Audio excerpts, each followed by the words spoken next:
In a land filled with idols and many gods, there lived a man named Abraham. But Abraham was different. While others bowed to statues, Abraham listened to a voice no one else could hear. One night, that voice spoke clearly. "Leave your country, your people, and your father's house, and go to the land I will show you." No map, no directions, just a promise, and Abraham obeyed. He packed everything, took his wife Sarah, and began a journey into the unknown, guided only by faith. Years passed. God spoke again.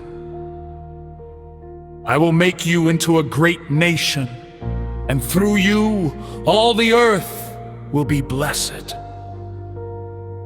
But there was a problem.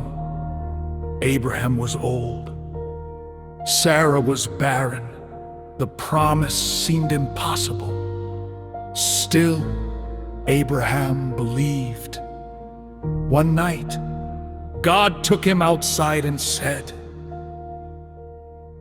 "Look at the stars, count them. If you can, so shall your descendants be." Abraham looked up into the endless sky and chose to trust what he could not see. Time moved on. His faith was tested again and again, through waiting, through doubt, through silence.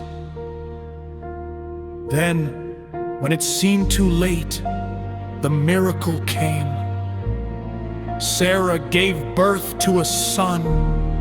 They named him Isaac, laughter, because God had turned their disbelief into joy. But the greatest test was still ahead. One day, God spoke again.